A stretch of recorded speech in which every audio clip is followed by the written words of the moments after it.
one item later in the game. And we're going to need,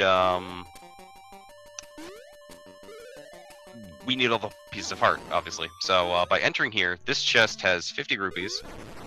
And that little strat normally is pretty precise. There's not a very large window for it in order to make that. And then we're gonna super jump rather than, oh no, Xander. You're gonna super jump instead of you needing the bracelet to get that heart piece and saving quick to go back to the beginning. But yeah, with the feather, you don't have to worry about that. We're gonna see Sagas go for the super jump, probably get it the first try. And then we're gonna jump up all the way over to the camera studio. Because we need to collect, I believe it's 12 pictures. And we're gonna meet the cameraman throughout the run. Very good, not entering Bow Wow and making everything terrible. Sagas did that earlier on an attempt this week. And once you get Bow Wow, you can't do this photo right away, so it sucks. Because the routing is based about getting these photos a convenience. Neither of them trying to take the slowest route of moving around, so they got the photo of the cameraman beating up Link. Fortunately, that's slower. I kind of wish it was faster because it's funny. And they're gonna go rescue Bow Wow, who, while is a great friend in the save and quit route, or the no save and quit route, is just here to help us get into Dungeon 2. It's around for a little bit longer. So, the Moblin King, pretty simple fight.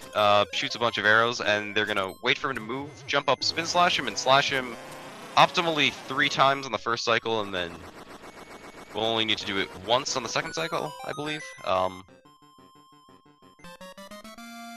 and oh, did Sagas get that spin slash? I don't know. He had a very good first cycle, so I think he just had to do the extra 2 slashes. The spin slash does 2 hearts of damage. Regular slash does 1. And here's the first instance of RNG, as to when Bow Wow will decide to let either of our runners into D2. Oh man, this is bad. This is really bad for Xander. And so what Sagas just did, because I didn't have time to talk about it, was a flock clip. Basically, if you clip into a wall and during the text box, or you're holding a direction in that particular screen, you'll just clip right through. And Sagas was actually let into D2 very quickly. So made up a bunch of time for free, basically. As something else I neglected to mention earlier, when they open chests, they're going to open the save and quit menu. That's opening it and closing that skips the text box and is faster in general for doing that. I think there might be a chest that's not the case for. Someone told me there was, but I don't know for 100% sure. But in every chest that they're opening, it's definitely faster. Xander approaches the second mini boss. He's gone.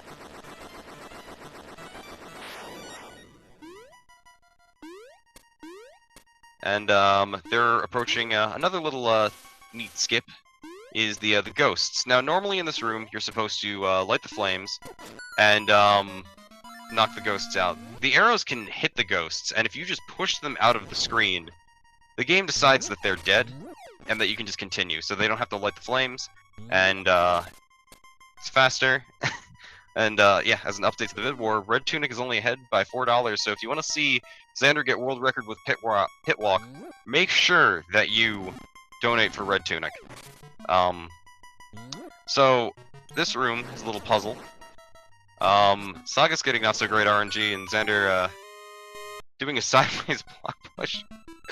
Or no, not a sideways block push, but yeah. So you have to kill the Pulse Voice, the Pulse Voice, the Keese, and then the Salphos in that order for it to spawn. There's an owl statue that tells you about it, but yeah.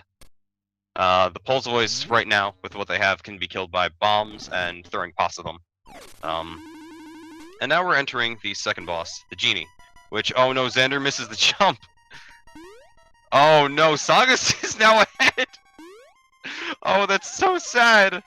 Oh no. So the Genie is taunts you. You skip his first text box by switching to that, He has a long text box laughing at you, saying there's no way you can hurt him as long as you have his bottle. And, yeah. So, you pick up his bottle, and normally on a casual playthrough, this is a long and arduous fight. You have to break through his bottle 3 times.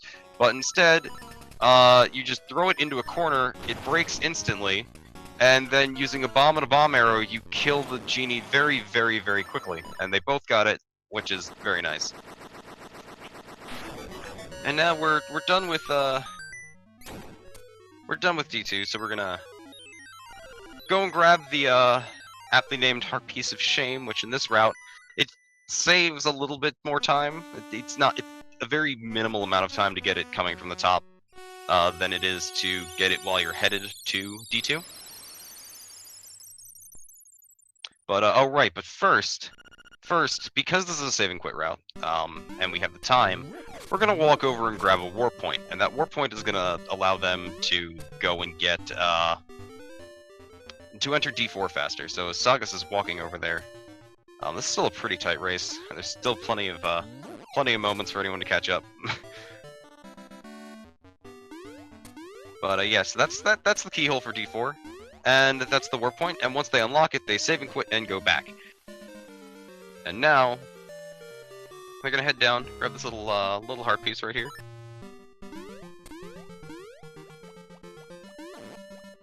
And they're gonna go get the first of 3 curses. And when I say curses, the game calls them curses, but the guy is laughing at you because what he's gonna do is he's going to upgrade and refill all of your bombs, and then Saga's missing it, but he's gonna try and drop the powder in and move over to save a little bit of time. And he's just laughing at you, saying, haha, look at all the stuff you just have to carry, but now you've got from 2 bombs to 40 bombs, and that's really nice.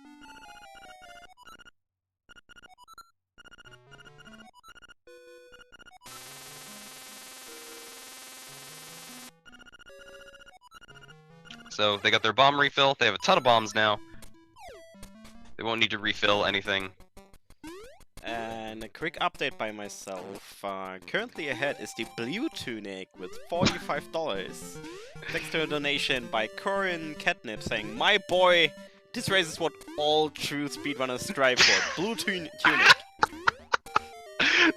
Thanks, Corin Catnip. Okay. So, now they're headed over to, Prairie, and, you see Sagas, Xander does not, but Sagas opens that door early. Later in the run, once he gets the item from D3, he's gonna need to go in there to, save some time. There to get a heart piece, and it saves the menu to do it then, because he needs to equip it anyway, to shoot open that one block faster. And now they're gonna go get the first picture that you really see the picture animation for, and all that. You have to do this before getting the key for D3, because otherwise this doesn't work. Richard doesn't want to be there. Or maybe it still does work, but it's still slower. Either way, if you open that, you can no longer get that photo, which is unfortunate. It's a game that's pretty easy to lock yourself out of 100% with the photo locations. And now they're going to do something called Villa Skip. So when you're on a pit, if you buffer the start menu, on the right frame, you'll hear a little audio cue of you getting pushed down, as I just heard on Xander's side, and you'll jump, and when you transition onto tiles that are not solid, you'll just kind of jump over them, and you happen to land in there. Now, this is a key. If you don't have any of the... And wow, Sagas with a very clean Villa exit. Xander doing the old route of going through there. I'm doing what I do pretty much every time, which is why I transition up and down. That key is only not a key just for that screen. Now, Sagas is doing something called Jesus jumping, where on a single frame, if you repress the feather button, you can buffer a jump over the water. And I'm not... Sagas was buffering a lot there. I'm not sure if he needed to. That's required. But yeah, you transition, and you buffer, and then if you fall in the water, you can just open the save and quit menu and you can jump again. So it's pretty safe. You don't take any damage. As they enter D3, which so this is something that isn't as important at all during this route, is a piece of power routing. Because you save and quit a lot, your piece of power route resets to 0 every time you do that. Dungeon 3 is a dungeon that having piece of power is very nice, especially for the boss. Slime Eye, and there's a lot of enemies in here that you kind of have to kill anyway. There's a Guardian Acorn, which they really don't want. Piece of power makes you faster, makes you do more damage, and adds a knockback back to your sword. And lets you pick up pots faster. As as Sagas picks up his piece of power. He's also got different music, but we'll hear it on when Xander gets it. And he's now going to do something called the Dongo Skip, where if you do a super jump with a spin attack against that wall and jump at the right moment and clank against the Dongo, it'll push you over past that block. This is the first instance where you can soft lock your run. If you don't make that jump, you'll get stuck in the block, and you'll have to save and quit and reset, which is a lot of time loss in this, but fortunately the run can still be valid. And as they are moving around, using the boots, because now that they have the boots that they get after the Dongo, they can move really fast, and it lets them jump over these wider pits. And clear away these green things. Saga's doing another flock clip to get into this room. And another neat little skip in these 2D sections, if you boots off of something and you haven't pushed Feather yet, you can still jump, which is nice and lets you clear that without knocking that guy down just a little bit faster.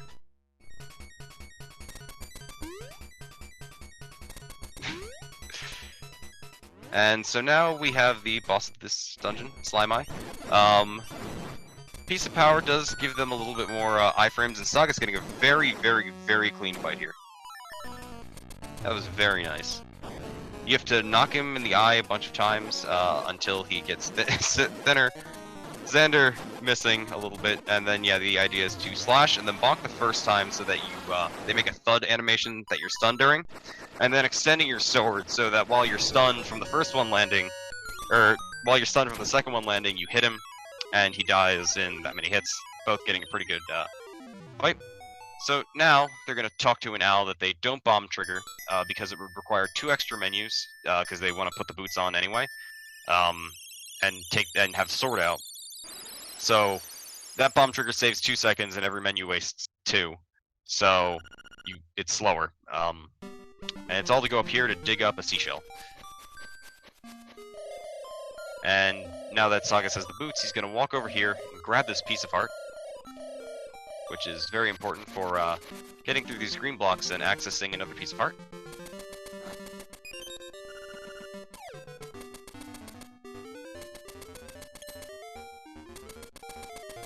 And he's just going to save and quit right out of there once he gets it.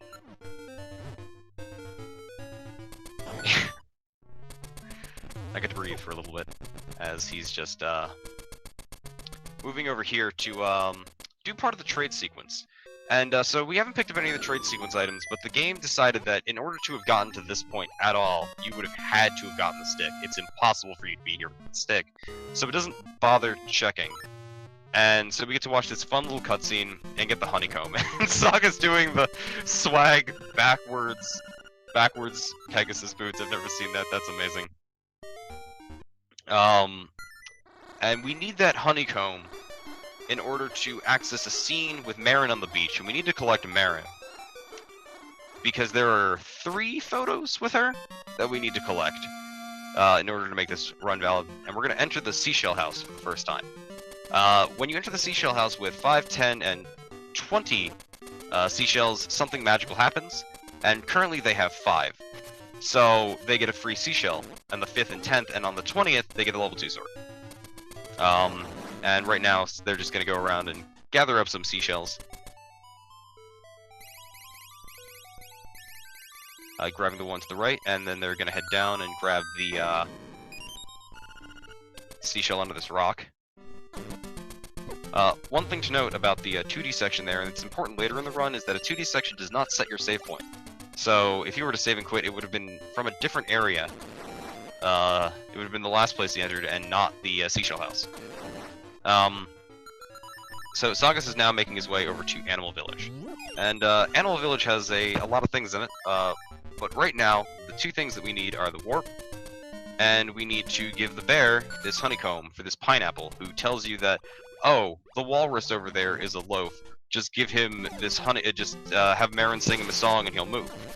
And that triggers Marin to be on the beach, which means we can collect her as a companion. And the warp is going to take us straight back to the to this area, which is right next to the village, which is really convenient. But right now, Sagas is going to go into the Dream Shrine right here and take a little nap, so that he's dreaming within a dream right now. And it's going to take you to the shrine, and he's going to perform a super jump on the first wall to hop up here and grab the ocarina, which we don't have any useful things for it right now, but we're going to find a pretty good one soon. And then it'll have, which is going to help us warp around the map a lot. But right now, yeah, right now we're going to do some fishing. One of these fish ate a piece of heart. And, we need to go fishing. So he's gonna catch this guy. Just, I guess, let him go out of the goodness of his heart, or because it's faster, because it plays a long cutscene when you catch it, and it's hard, and trying to dodge the fish is actually easier than letting it go. It's faster, too. And then he gets this fish, and, oh, real fast, Sagas gets that.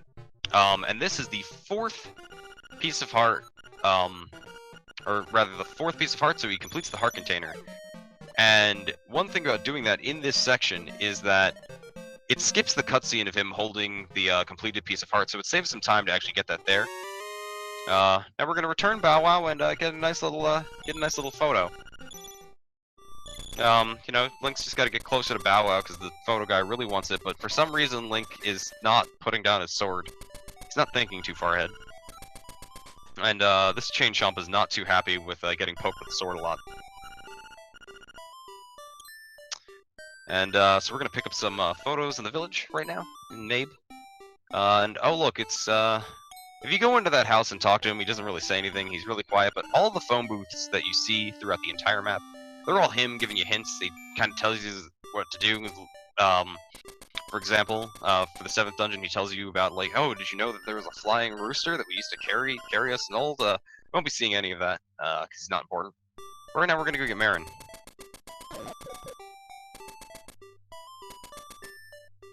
And we get a nice little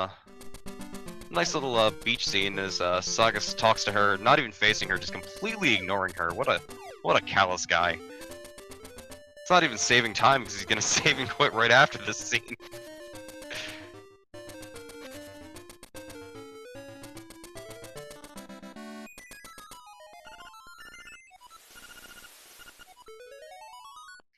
Get some music that we don't hear for the rest of the game. Here's some little seagulls chirping. Enjoy the lovely, just the lovely scenery. Okay, now that we've acquired Marin and you hold her over your head, we're gonna warp back and first we're just gonna fall into this well, which gets you a great photo. It's really funny when you look at it. Pick up this piece of heart right there. And now we're going to use that well as a point to save and quit to multiple times. Sagas doing the first boots bonk of the run. You can bonk and you get a little bit of a leeway. Attributed finding a consistent setup for that particular jump to No Kaju. Was really happy with that. Another top 100% runner. It's a pretty good time.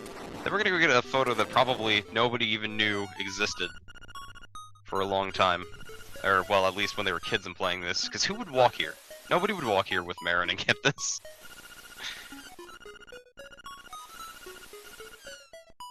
Get to see this great photo of them not having any noses and just kind of being lizard people.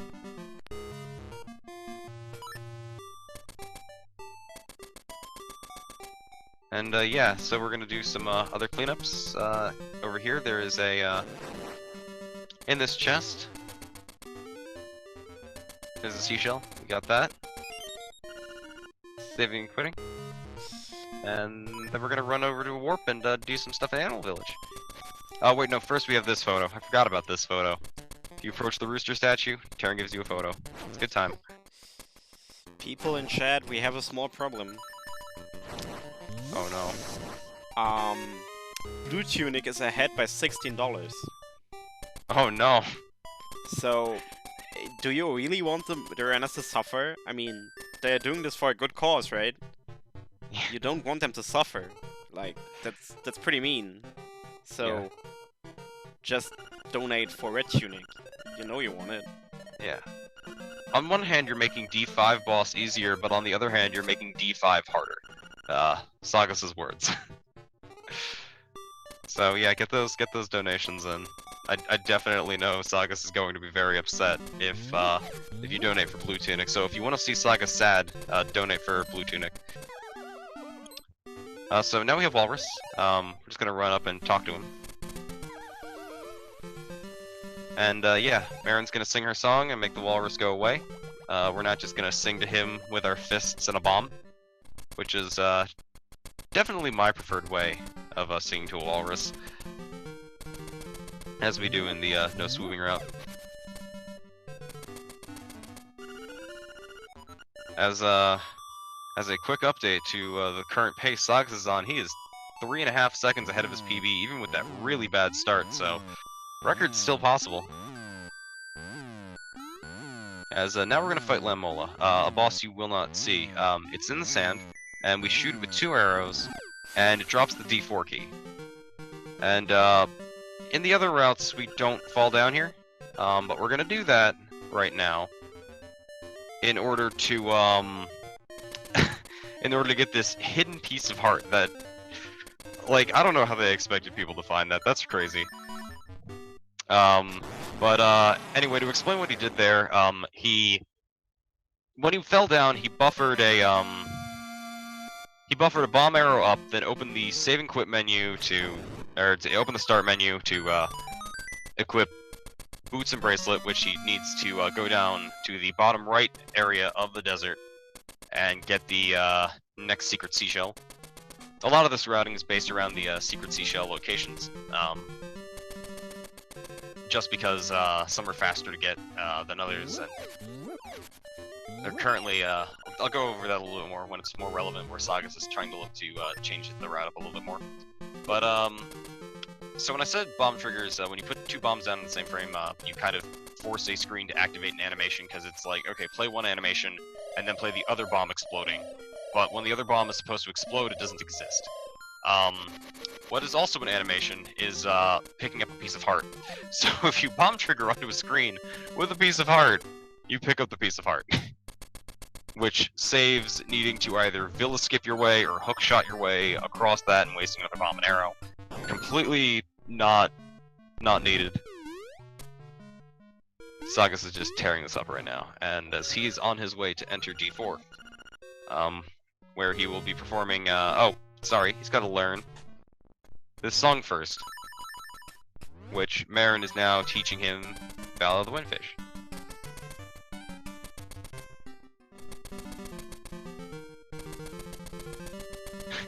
Yes, Matt, you can do that. It's pretty swag. I'm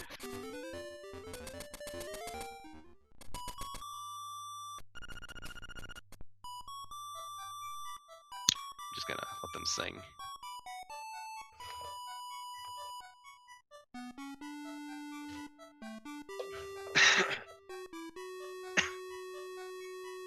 Okay.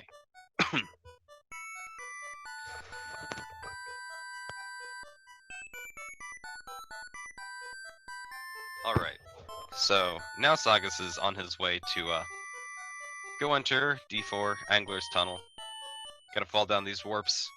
Save a whole bunch of time. Thanks to, saving and quitting over here. Much earlier in the run. And, yeah, there's the Angler Tunnel. And he's just gonna boots around the overworld. Quickly as possible, clipping past some of the enemies. Cause your hitbox, their hitboxes aren't always, they aren't really in their heads. slightly realistic in dimensions that way. You know, you're not actually making contact with his body, this is the top of his head. As Sagas is approaching, I'd say top 2 most important things to do during this run. And really, this really isn't a good run, although Xander did get the swag pit walk, so if he messes it up, it's not that bad, is obstacle skip. So that saves, I think, 0.2 seconds. If you get it, if you miss it, it wastes a second. But you have to go for it, it's really important. And yeah, as you transition, you have just enough an exposition to kind of get over there and jump over that. So now we're entering the Angler Tunnel, which is really short dungeon for the run, because we're not going to do the majority of it. We're just going to go here, we're going to grab one key to open up a single block. You know, buffering some bomb arrows and making that look really swag. And then we're going to do a diagonal jump, which isn't intended, but I'm pretty sure everyone did as a kid anyway. I know I did. And then we're going to do something that you probably didn't do as a kid, which is Jesus jump your way across there, and oh no, Sagas misses that. So he's going to buffer Jesus jump, buffer left, open the save and quit menu, and then jump up in order to skip fighting the mini-boss and getting another key in this dungeon.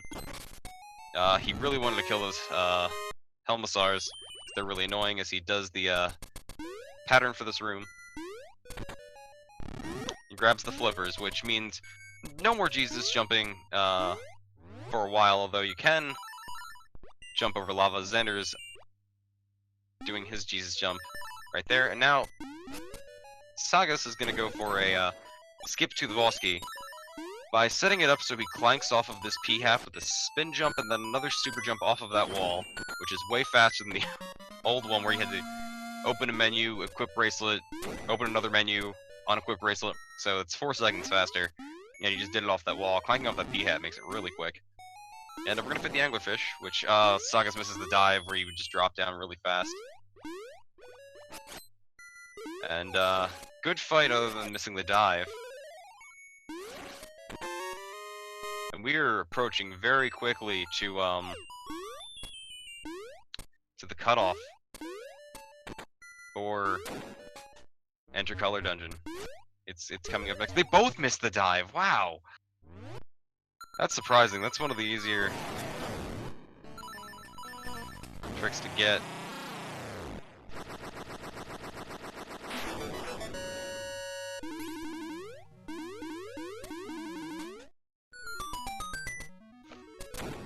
As now we're gonna go get some Mambo time. As Sagas is gonna jump up here really quickly, so he can float for a little bit. Link has learned how to fly during the song. We're gonna Mambo to Mambo's Mambo.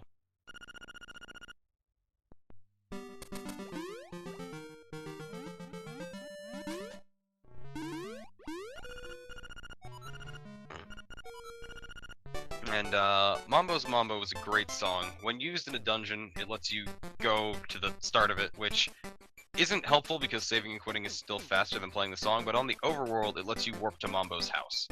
And Mambo's house is in a very, very convenient location. But first we have a couple other things that we're gonna go do with the flippers. When you finish D4 and you don't have the level 2 bracelet, for reasons that you accessed D6 earlier than you were supposed to, or you thought D4 was too hard, so you just wandered around the map and just kind of went into D6, got the level 2 bracelet, which isn't really that unrealistic. This ghost follows you. And while you have this ghost, you can enter dungeons,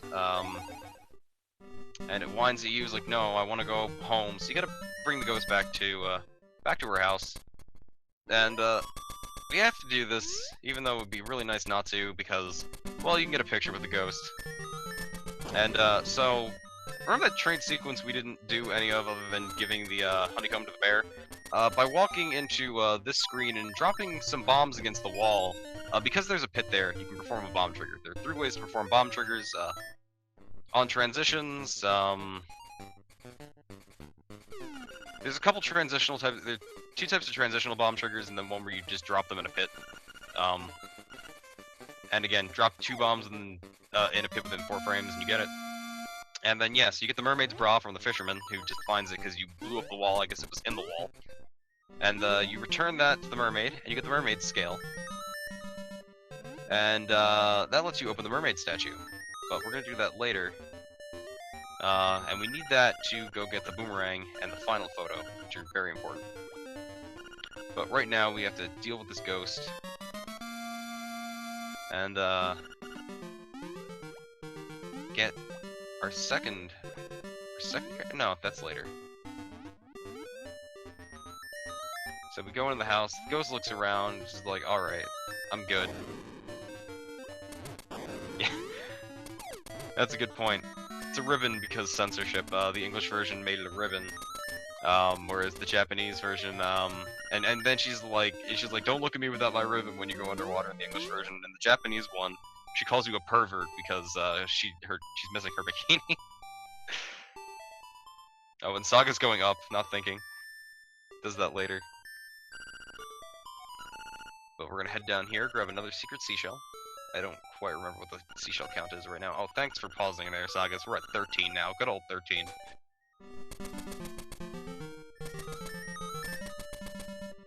Getting a little bit of a helpful boost here. Oh, you know what? You're right. It is a necklace. She doesn't want to be seen without her necklace. I was just going off chat. It's hard to talk. And we're gonna get our second curse, which, you know, we're low on arrows. We have like 2 left, I think. Saga's is 0. So, you know, we're gonna drop some fairy dust in here, and so you'd think it'd be faster to just always like say yes to this guy instantly, but it's really faster to just for ammo counts to make sure that you get what you want. And the first option is magic powder, which they really don't need any more of at all. So now they've gone from 0 arrows to 60, but ha ha ha, look at all the stuff you have to carry now. Can I make a quick announcement? Yes, because they just mambo warped and we're fine for it. We just cracked $500. Shoutouts to all of you. And we will close the tunic bit for right now, and actually Meshy sniped it. So with $81, the blue tunic won. So... Alright, yeah, because they were about to enter. They're gonna get this photo with the ghost first, but they're about to enter. Yeah, that's the last bit for thank you for your donations. $500 for Stanner. And the blue tunic for the runners. Blame Meshy. Everyone blame Meshy. I want to see the chat being spammed with blame Meshy. Oh my god. So it's a good thing Sagas like lost a bunch of time in D4, because I think he'd be really upset because he was ahead up until enter D4. Now he's 8 seconds behind, but it might still be possible. He says that his record attempt is still really bad as he digs up another seashell. We're at good 15. We're getting there. We're going places. Man, we're already 41 minutes in, and I've basically been talking non-stop. Oh, this game is so much to talk about in such a little time. It's a really fun run because of that reason. There's not really downtime. The 100% route only has a little bit of downtime, in fact, and we'll get to that in a little bit. And it's just in a weirdly placed run to get a part to get a heart piece at the fastest part. So we're pushing these gravestones in a certain order. The last gravestone is pushed up. It hints at it, but the last one has to be pushed up. You have to pass their quiz, which one is blue and which one is red. Because LADX is in a black Game Boy Color card, that meant it was backward compatible with the Game Boy. So if you were to enter this room, they would ask these questions, and it would actually be impossible for you to answer correctly. It's not set. It detects it, so it's just a free way to get in. But as Sagas calls this is RNG dungeon. I don't know why. Probably has something to do with these stupid guys. But we're gonna fight a bunch of past bosses, and we're headed over to fight a little blobby friend, so we can get the boss key of this dungeon. As you have little color puzzles. So there's a blob here. It's basically a buzz blob, and we just spam powder on it.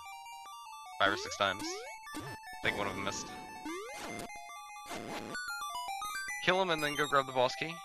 And we're gonna switch to arrows and do a super jump rather than doing that block puzzle. And oh, that was really close. Oh, Sagas, please! Oh man, that was so sketchy. Oh man, I was deeply concerned for a little bit. So Saga's just like shooting arrows off randomly. Once you get the arrow refill, I believe you told me you can waste like 20 or 30 arrows and you'd still be fine. Because you don't need that many left for the run. Especially, you do technically need 16 for the final boss, but I don't think either of them are going to go for that.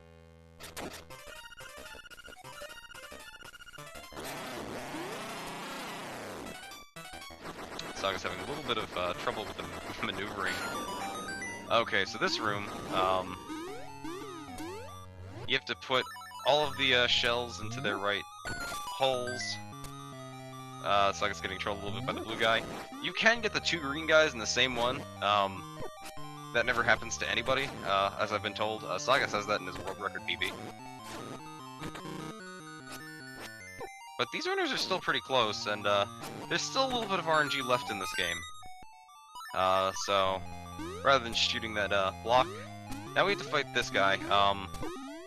You can do this with a sword, or you can just shoot it with a bunch of arrows and it's just dead. Oh, that's true.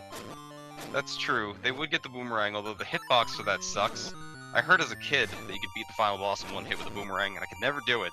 Because it's just really a terrible hitbox. Did Xander forget how to do this puzzle? Oh no. Oh no! Oh no. Okay, this is, rip run, dude.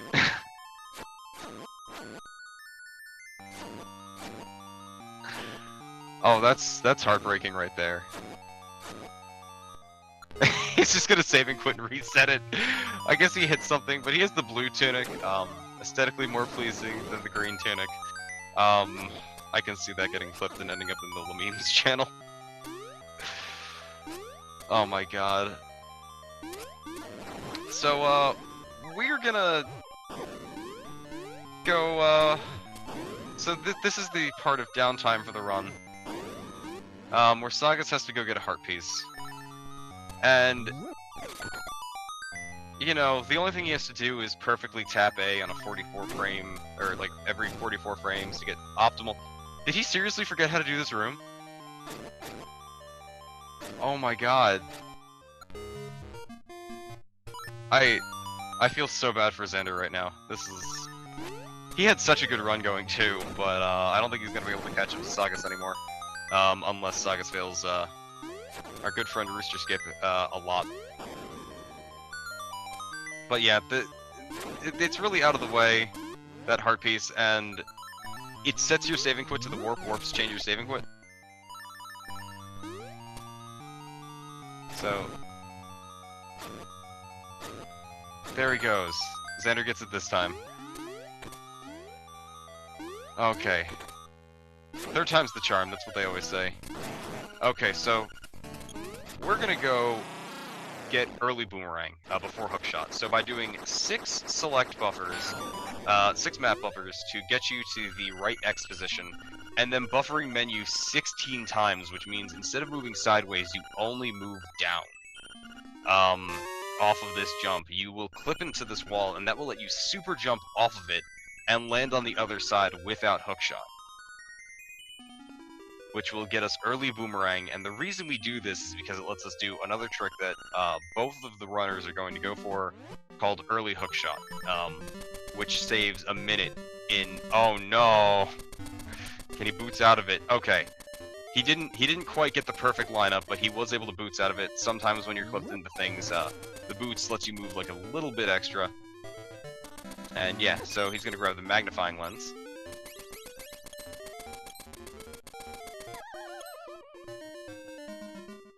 And so, I'll talk about the tunic differences now, because I have some downtime while Sagas heads over to the boomerang gate.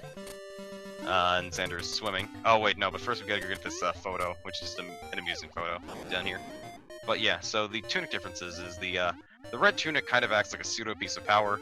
The only difference is that it doesn't increase your movement speed, I believe. It lets you pick up pots faster, you swing with double damage, and you knock things back more.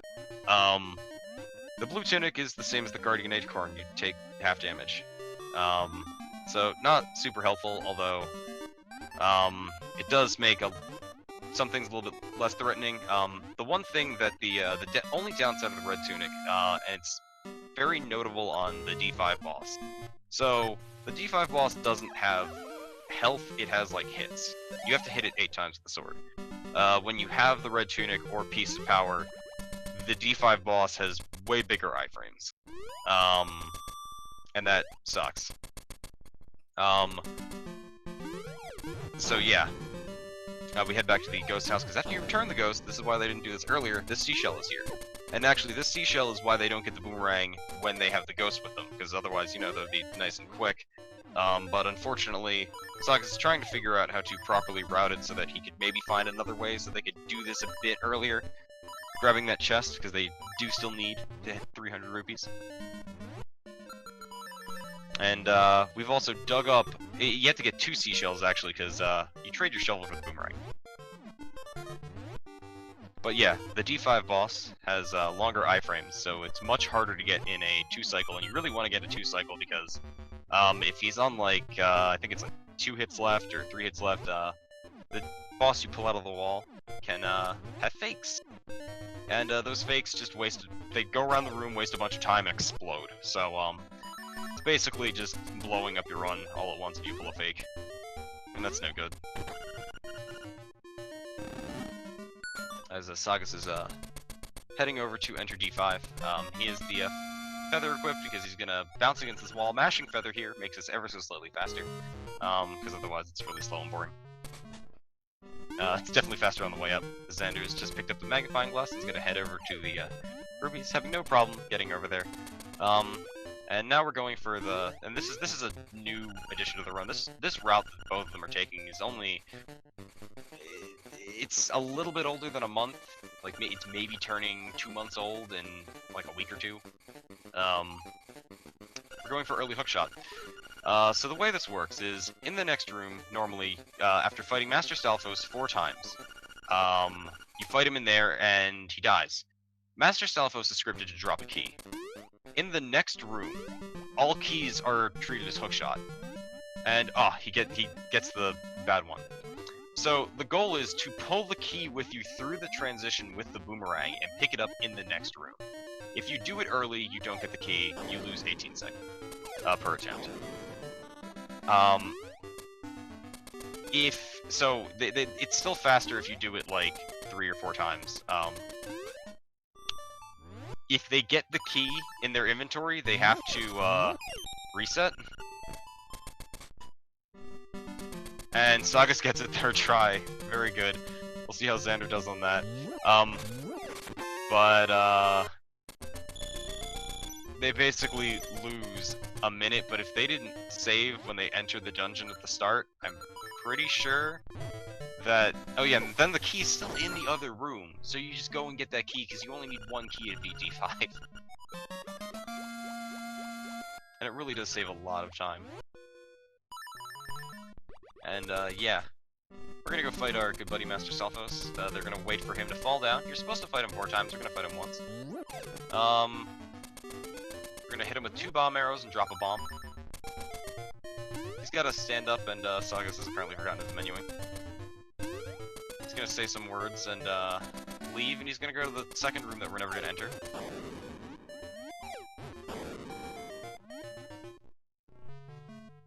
Didn't know until I watched Sagas do a run of that you could hook shot to that block, and squids be nice. Sagas got really trolled by these squids in his record. Just shooting that one rather than jumping up and getting the dive on the wall. And yeah, it's really nice to have hookshot in this room, and being able to save and quit out of it. You only have to go one way past the squids. And Xander is approaching early hookshot. So we're gonna see how he does there. Heading over here to this rupee chest. This is a lot of rupees in it. Thanks, stay hydrated, bud. That's good, but I don't have time to stop talking. Xander's at there.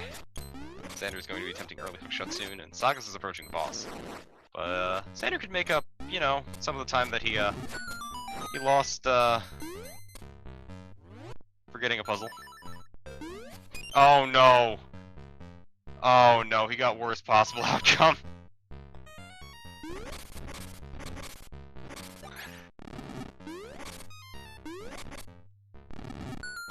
You don't get the key again. Yeah. So, Xander has to do the dungeon normally. This is the old route, so it's a minute slower. And so we have D5 boss. It randomly pops his head out of walls, and they want to get 4. I think Saga's got 5 there. Can't quite hear. 2, 3. Oh yeah, he got 5 on the first hit. That's a perfect fight from Sagas. This boss is not easy. Yeah. Early hookshot's a very new addition to this route. It's been known, but never really routed it in. Because, you know, it's hard, and Saga's figured out a bufferless strategy for it. So as you can see, Xander's walking around. He's basically just gonna do the any percent no wrong warp, no out of bounds route for this dungeon.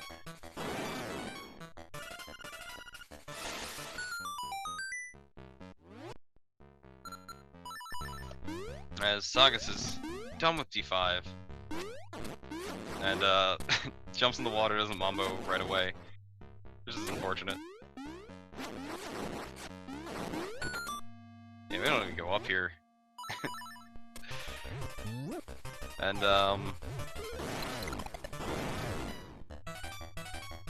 Sagas is off to go play in a signpost maze and learn the best song there is to know.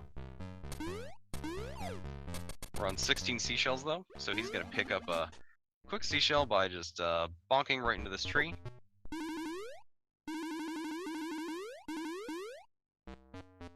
Oh wait, yeah, so Xander has to do this trick. You want to land and doing his setup, not getting the boots. If you fail it, and you're really close to the edge of it, you can do Villa buffers, in order to kind of get that last little pixel that you need. He's jumping way too early. Xander is not time, unfortunately. While Sagas is navigating the signpost maze. And gets it. That jump sucks. That's dumb jump number 1 in this dungeon. There's 3 dumb jumps in this dungeon.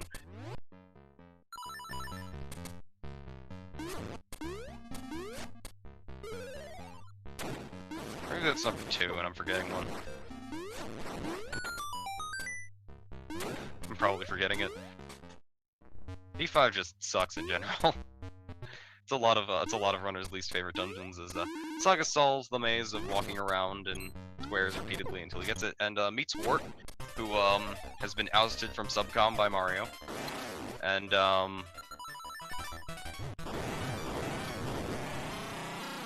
yeah, he's gonna learn best song, Frog Song of the Soul.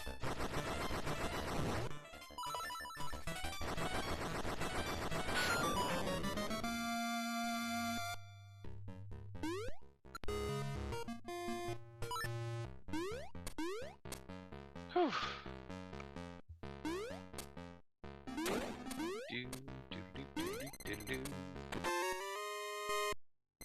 And then yeah, so Sagas now has all 3 Ocarina songs.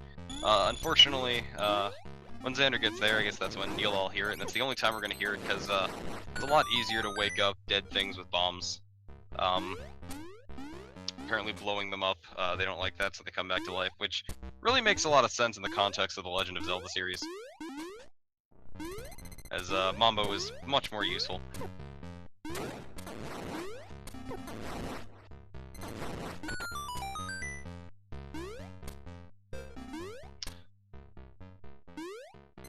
As Xander's not even going to try to do jump, that dumb jump with the boots and feather. That jump sucks. Just taking the easier diagonal hook shot. So now this is obstacle skip number 2.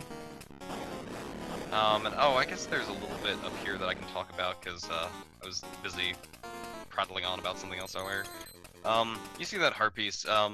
we have to enter this area 3 times, and I talked to them as to why they didn't get it on like just when they felt like it, and Sagas' answer was it was because it made the splits clean. They didn't want false or fake gold, so once they set their splits, they just decided all that they're gonna do it after the 3rd one. It isn't any faster or slower to do it during any of the other ones.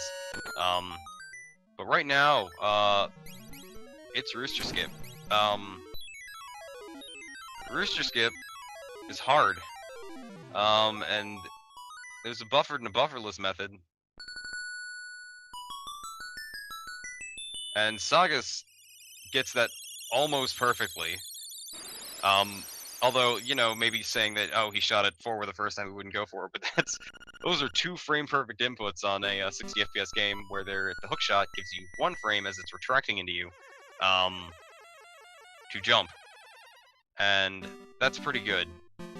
P-Dog, your answer as to what happened is Xander forgot the answer to a puzzle. So we're gonna walk over here to, this mouse wants to take a great picture. That was a really solid Rooster Skip from, Sagas. Depending on, I think he said his PV split for that was really bad, so might be able to make up some time here.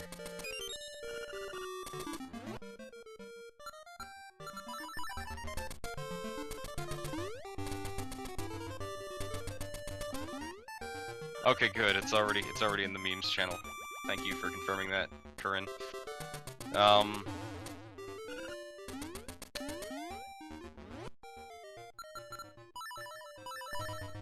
So Sagas didn't go for the menuing I'd seen him do earlier. I wanted to talk about that. So we're gonna run to the top of this mountain here. It's really nice having Blue Tunic. You don't have to worry about damage, and that's gonna make the next skip that Sagas is gonna do a lot safer. As he picks up the 3rd curse, which is the only one that's an inconvenience, I would say, because it's gonna give you 40 powder, and you don't need that anymore. You need it. Oh no! What did he mess? Oh, he messed up Signpost Maze too. Oh no, poor Xander. Oh no. Oh, this is just not his day. So Sagas goes out. He is throwing powder around. He doesn't really need it. It's not really gonna go any faster here because he doesn't want a menu. And he's gonna go for Flame Skip. Normally you need the mirror shield to get through this, but if you clip into the wall and dash and hold up left as you hit the flames, you'll hit it at such a point that you'll just go right through, killing that moblin. Good. And we're gonna wake up Turtlehead as Sagas double menus accidentally. He paused there. The reason he paused there is during the transition, depending on what Link looks like, you can tell whether or not the bomb trigger took, and if you need to do an extra pause buffer in order to make sure that you get it. As that was a gold split for Enter D8 for Sagas, but he only saved 0.1 seconds, so yeah. I've been told that the way they do that is this, and now oh, Sagas doing the swag bomb, and we're gonna go get Fire Rod real quick. Sagas, this is a very new strategy, where there is a 2-pixel window up there where you can, basically, if you hold, and very specifically, Hookshot needs to be on B and Feather needs to be on A, otherwise you won't jump. If you start buffer and Feather Hookshot buffer as you go out,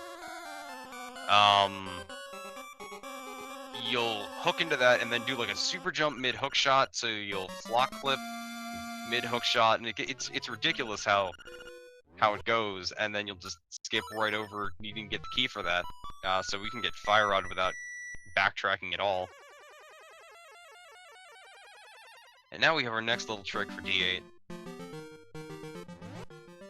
which is good old Lava Swim, which has been known about, but a lot of people prefer to do other things. If you do it in like 3 buffers, it's still faster to Lava Swim, and if you equip the sword during your buffer, and you get it first try, it's really, really fast. And you only need this 1 key, and then Fire Rod to kill that Fire, who otherwise sucks to kill, and he didn't lose any time with that Snakes, because he had to wait for Fire anyway. Then super jumping up there to get to, Cue Ball, who is a boss that everybody loves.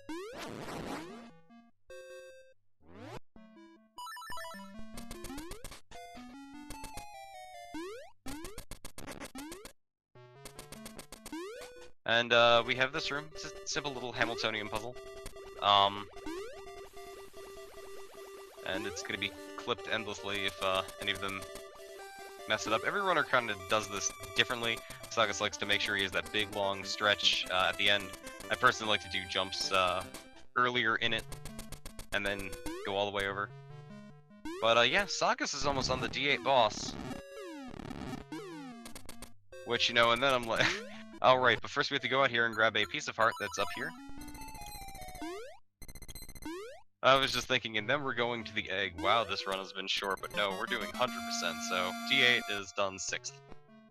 He's going to do a, you can still Jesus, so after you get the feathers, you can no longer Jesus. Except on lava. You can still Jesus jump on lava. By Jesus jumping there, you clip into the wall slightly, what lets you do that, lets you, do the super jump into Hothead's lair. Hotheads is a weird boss. His HP is arbitrary, and there's actually a frame-perfect way to get him stuck, and just like he won't move anymore. He'll just sit there, and apparently he just dies. You hit him with a fire rod 60 times, and there's our second very, very, very important trick, which is Wang. Wang boys, we in there, and yeah. Saves, it pretty much saves 3 hours every time you get it, so it's the reason why it's not super long run. It's very, very important that they get it. As, now we're heading to, D7, just because, the way everything lays itself out and the location of a particular heart piece, heading to D7 right now to, It's the best way to go. Is Xander is picking up his powder curse. Let's see if he kills the Moldorm with the powder.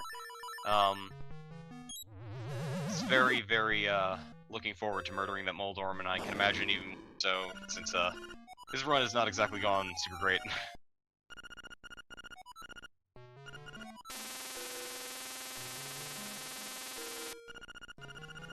As this time, Sagat's not bothering to switch his equips because he's gonna have to jump back to line himself up. When you're jumping, you don't transition the screen, which is so it's very convenient for it. He just do another bomb trigger, or was that just convenient? And he goes for the last obstacle, gets 3 for 3. Sagas' run almost perfectly valid, but we will see if he gets the last Wang boys on D7. Does a little boots jump there, saves some time, it's faster than swimming to wait for the boots to finish buffering.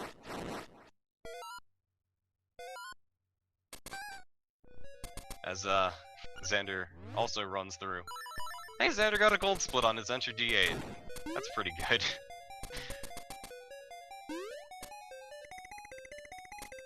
Xander is not going for that cancel there, and the reason he told me he does not do that is because, it's really hard and garbage, and I hate it. Because you're just supposed to push down left, and it stops, but it never really does it consistently. I've never gotten it to work, on purpose. So...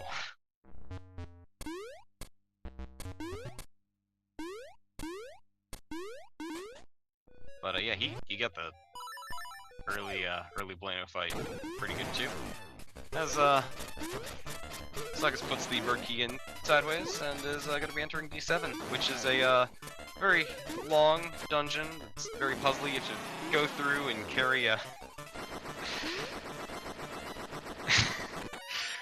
You have to carry a ball through, and we're just not going to do any of that. Saga's taking that damage intentionally so we can boots across that room. Killing these guys with the boomerang. The boomerang saves some time here.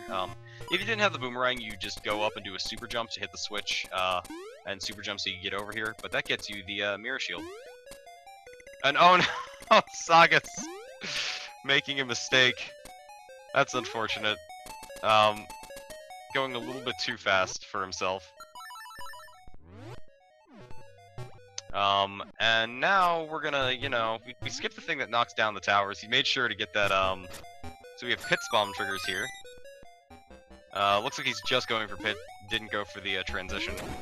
Makes sense because if you do the one transition, it's easier. Sideways transitions are a lot easier in general. Missing the naked super jump. And that is close enough. Getting the last one. It's really good mashing. That's really hard to do. A lot of people buffer those. The last one is a lot freer than the rest of them, but it's still hard.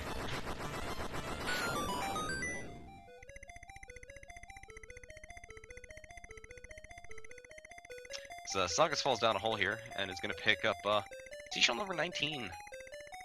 We're almost there. Kirby behaving, not pulling onto Sagas, slowing him down a little bit.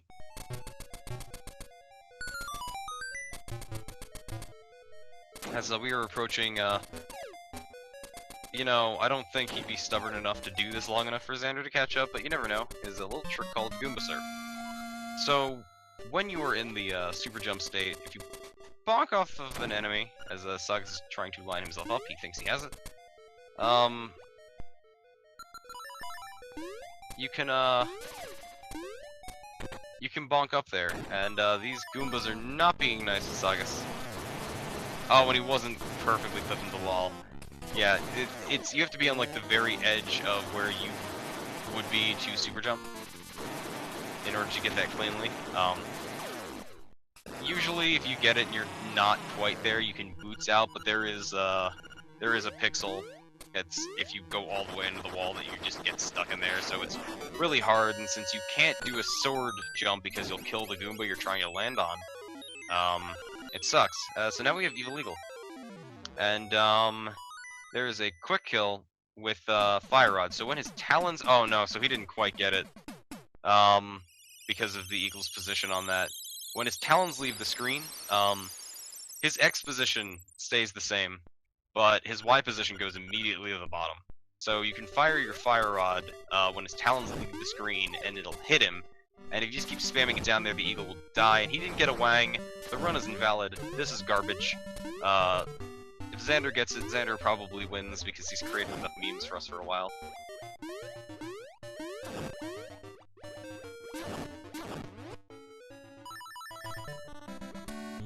As Sagas is approaching, enter D6.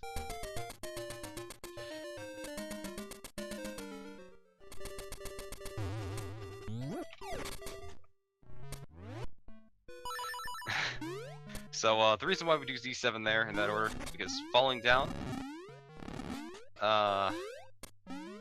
we get what's the word for it? Falling down. There's a heart piece there, and it's really convenient to go get that as we fall down there. As Sagas is headed back to Animal Village to go to the last area, which is the Face Shrine, which is the last dungeon that they are going to be completing. Oh right, but first, the final photo of the run. Sora. We needed the magnifying glass to see him earlier. The mouse is white here for some reason. I guess he got a dye job, or, you know, because he fell off a cliff. Like maybe he scared himself white. Like in cartoons. That's probably what happened. You know, he survived. He's a survivor. But that is our final picture. And got this owl here. He's being obnoxious. He's telling us about the windfish. Nothing too important.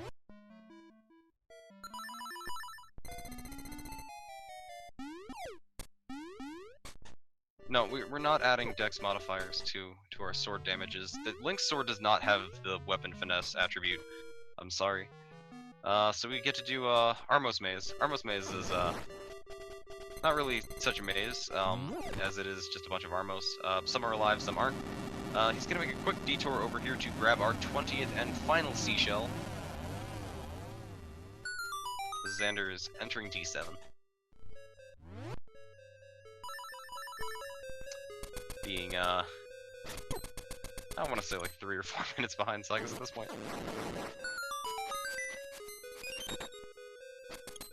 And, Sagas said he had this, he just got a really good setup recently for his Armos fight. Oh right, but you have the fire rod, so it doesn't really matter too much. Oh, that's really nice. So you do boot strats for that normally in the other ones. Yeah, but like, have you seen Link? He's got like, his strength mod's not that high. He'd much rather add his dex mod. But yeah, so he put him up against the wall, and then the flames for the fire rod sit there and just hits him repeatedly and repeatedly, over and over again. And yeah, clears that. I guess I'll talk to why they can just sometimes walk past the Armos Knights. If you're clipped into the wall, and I need to remember that wall clip because I hate that Armos, and I get hit by him every time, that Sagas just went past.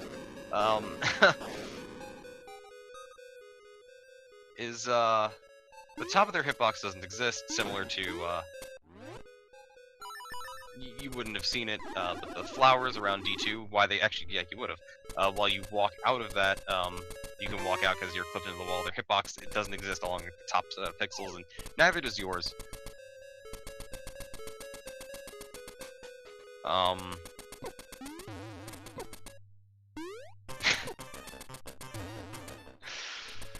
Well, we can roll a d20 to see how many times either one of these racers are gonna get horse heads in this next dungeon, which has the best meme of all.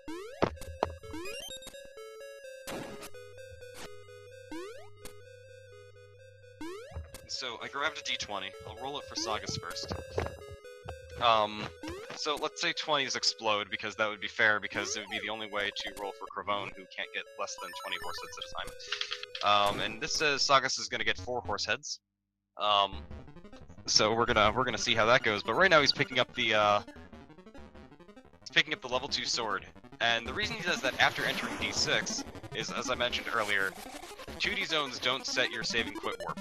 So he can save and quit from here, and he'll be back at the entrance of D6, which is really nice. And Xander, you can hear him getting the one hit, and he gets the kill off screen. Good one cycle from Xander. That was nice.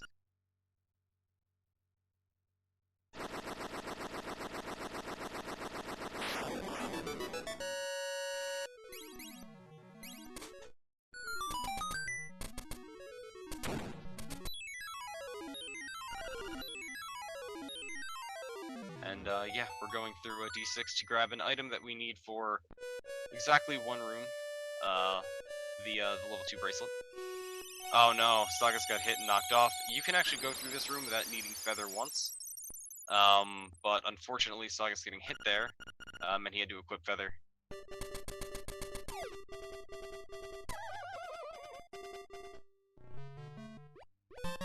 And picking up level 2 bracelet.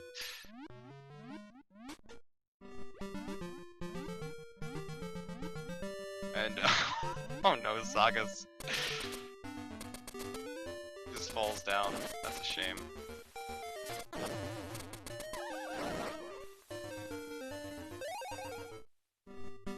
As because he had that problem, he doesn't equip Hookshot. There's a fun little glitch you can do in this room where you can have Hookshot, and if you clip into a pot and Hookshot something at the same time, you basically won't, because you don't take damage during Hookshot, you don't have a hitbox, you don't get, don't know why Sagas went for bomb triggers. He's doing a little super jump here to flip himself into this wall, to get over here, and, now he's going to do a boot super jump. So, what happens here is, I have it written down, is he bonks into the wall, and if you... Okay, so he's gonna kill this guy first, and just re-enter the room to reset this, because I know he wanted to show this off. You go into the wall, you bonk, and he's not going for it. Oh, that's a shame. Alright, well, we'll see if Xander goes for it, but if you bonk into the wall, during the bonk, if you buffer a, if you go to your menu, put on sword and feather, buffer feather and right out, you'll face the other direction, and then you can slash with your sword to do the super jump, and it saves plenty of time, but Saga's unfortunately not getting that. And is approaching horse heads. Now, the D20 said 4, so we're gonna count Saga's horse heads. That's 1, That's 2. That's 3. That's 4. The D20 has spoken. Alright. So... Saga's getting the flock clip past that so he doesn't collect any keys in that dungeon. And is going to jump around this room and let this eye warp kind of pull everything in. And now we have Facade, and oh no, Sagas, I don't know if that bomb's going to go off in time. Yeah, that was also... That was sketchy, okay. Oh no. So, we have a Facade. Facade is unique, in that, in the Japanese, games that he's in, his hitbox exists at weird periods, such as in, Oracle of Seasons, which was on this earlier, although that was the English version. The cutscene with him doesn't trigger, until 3 tiles down, I believe it is, and therefore you can just kill him off the screen. The English one, you have to actually fight Facade, in D2. And Sagas is clearing D6.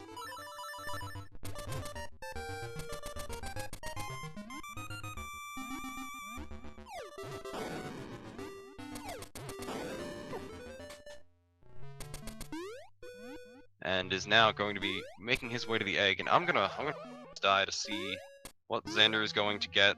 Based on his luck so far, I expect, this one says 17 for Xander. I hope he's not that unlucky. But I believe I've cursed him. I definitely cursed Sagas with, I guess, mediocre RNG. 4 is acceptable.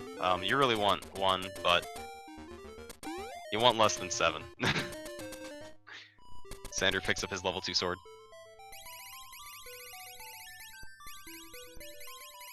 And, so we're almost done with the game. Sagas is on pretty good pace. It's looking like he's gonna get a 23. If he has a really good last split, he might still get sub 23. He's gonna bonk here to do a bomb trigger because, even though we could play the ocarina, this is still faster, because you have to wait for the entire Ballad of the Windfish song to play, and then it just goes on and on and on.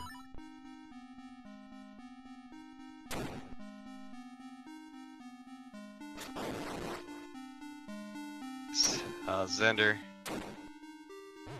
doing D6. And hopefully he gets the cool way to do this. So you go down, you hold up and left, and yeah, you just hold up and left through this entire corridor, and you'll pretty much make it every time. Unless you get really bad ball RNG. And saved him a menu and some other things. You can definitely make up some time, but... Sagas got 4 horse heads, which is the same I rolled on the D20, so... I was proud of myself for deciding that, but I apparently have rolled Xander a 17, so... You know, I'll take a 50-50. So, here's the egg. The egg is a maze. However, at the start of the game, it's always set to left, left, up, right, right, up, left, up. And, yeah, so you can always get through it. Now, so he's mashing to drop bombs. If he gets it right, he skips the start of the fight.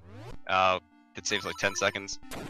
And now he's going for a blob quick kill, which the blob spawns in the wall, and there's a specific pixel that you can stand on, and you hold your sword out, and the blob dies. So, yeah, all that powder that he didn't need, that he had to get the curse for the sake of 100%. And now we have Aghanim.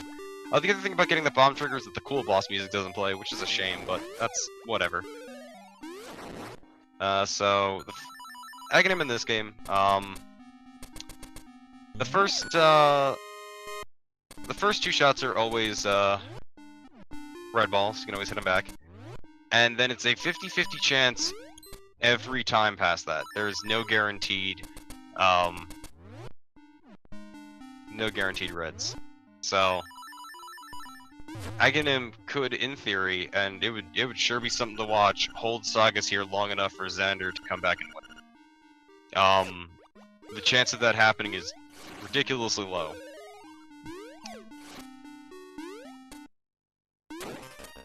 And he gets the kill there, so he does a spin slash there, and has to slash Moldarm 13 times during that period. It's less if you have red tunic. So now he's going for something called Death'll Skip. And basically, he gets hit. There are 10 pixels. And now he's buffering because he's waiting for a specific frame that the bat spawns on in order to, basically it'll keep a bat alive on the screen. And he doesn't get it the first try. He could just go for the Dragon C0 method of doing this, which is to mash Ocarina on every frame. He's doing these start buffers. I believe he said it was like 12 of them. He's looking for a specific frame. There are 10 available. I think he's gonna buffer it now. Next one.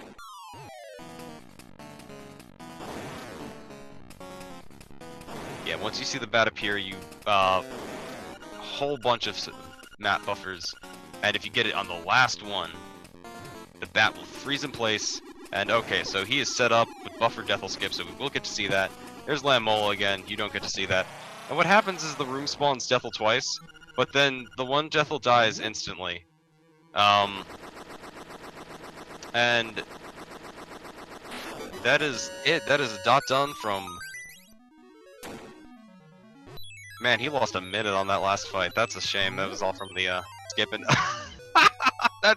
That's solid. I've never seen that bomb thing from Xander. But GG Sagas, finishing sub 124. Really good run. He finishes with, according to his timer, a 1:23:58:84. 84 milliseconds. So still sub 124. For memes or everything, both of the runners were really, really hoping for sub P-Dog.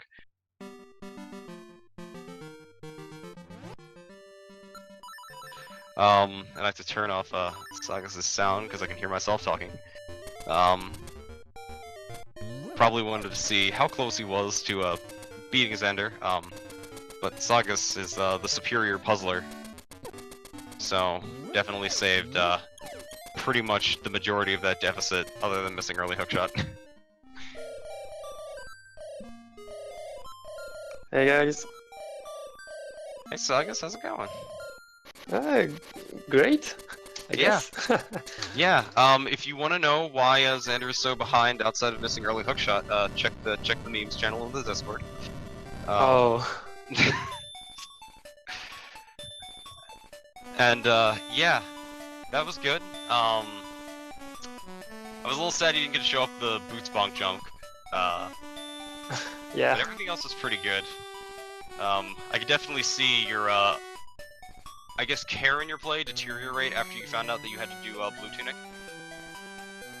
Actually, I was watching the incentive on the race. I see like red tunic going ahead, and the blue tunic like. You have any choice words you would like to give Mashi at this moment? No, that's okay. Actually, that's the first time I did the hundo with blue tunic, just to see. And I just yeah. want to say, I tried to get red tunic ahead with ZSR money. Just saying, and it's I failed.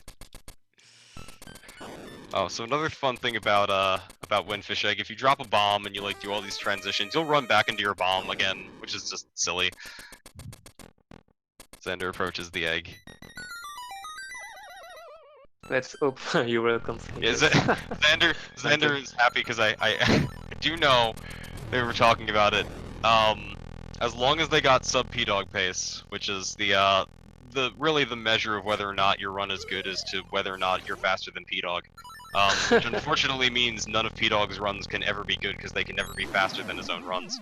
Xander missing blob quick kill. I think he got it so we only had to hit him twice. Yeah, because he still do damage. He was a little bit off.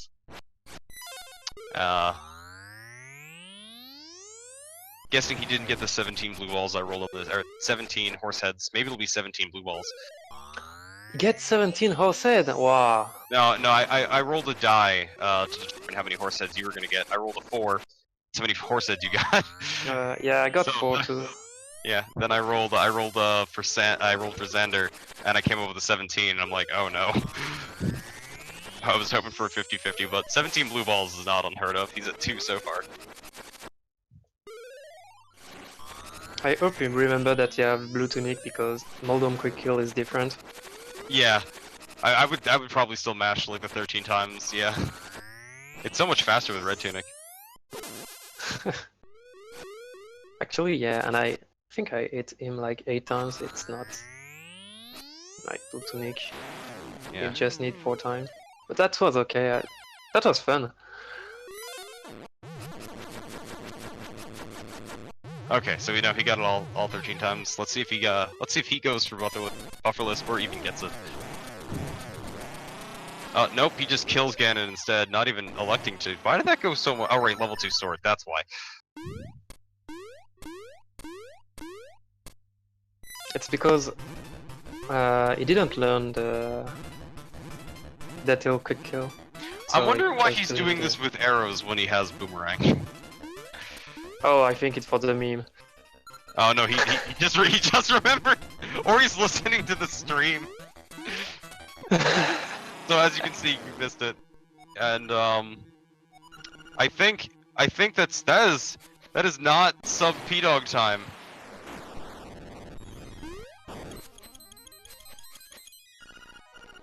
I was told P-Dog at a 128 something. Center finishes Let me see, I don't remember. with a 129.11. But that's it. Good job to both of our racers. That's still better than my 100% run time of I haven't done one yet. GG, Xander. Sorry, I forgot to it's- plug in my mic. GG, Hi. guys. Actually, it's GG, Xander. GG, It's Xander. P-Dog. It's a P-Dog with 4 G- minutes of it's- garbage time loss. Yeah, so GG, Actually, guys. it's P-Dog. GG, It's Xander. P-Dog. It was. Oh god, I have to mute your stream now. Yeah, please. You were Yeah, sub so, P-Dog time. I do have a question. Oh, it was.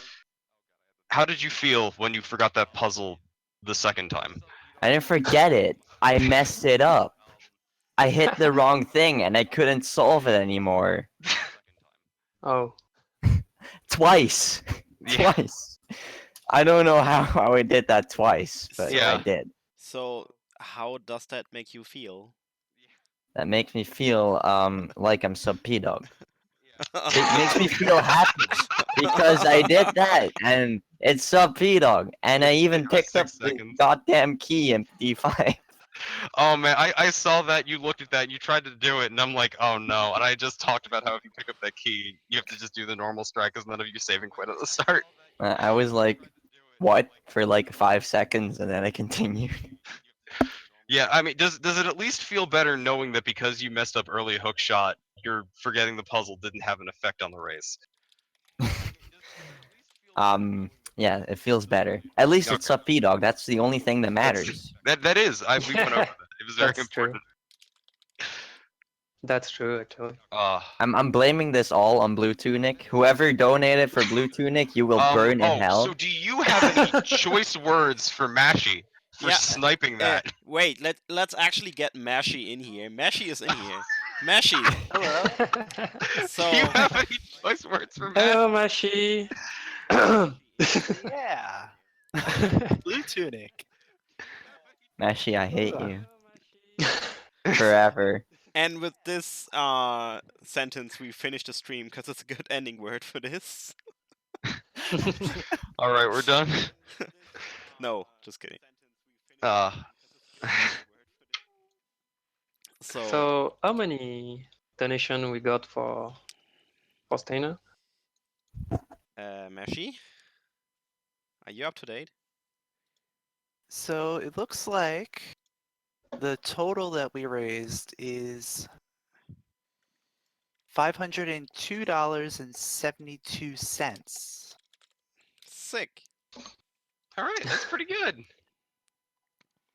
Thanks everyone for this. Yes, thank you everyone Very that nice. participated and donated for Stanner. Thanks to all the runners, all the commentators. Thanks to Trez for helping out and letting us use ZSR channel. Thank you, Meshi, for like planning all this in this short amount of time and making it such a great event. Actually, it went way better than I expected with only a few days of preparation. so that's all on you. Yeah, Um, for how quickly this came together, I'm happy with how it went. Yeah, it was very good So and very fun and everything. yeah, from us here at ZSR, everybody, thank you so much for being a part of this event. I'm really glad we could at least gather, or at least get a bit of help in for Stanner, who really deserves it, and is a really nice guy. And I'm really grateful that all of you joined us. Um, and it kind of means a lot to us because Zelda Speedruns is like all about this Zelda speedrun family idea, and that was a really good example of being a family. So everybody, thank you a lot. Any final words from you guys, so it's not as cringy as my speech? Anyone? Run LADX. Run Yeah, run LADX? LADX. Yeah. They're doing 100. The tournament's Gotta 100. learn 100% right now. That's what I'm gonna work on. Gotta get ready for the tourney. Oh yeah, where is the journey? I'll take It will part. be like on. I'll take part Oh, in the okay. LADX tournament, I'd say. Okay, that's it. We're out. Take care, everybody. Take care, everybody. Bye, everyone. Okay, Bye. goodbye.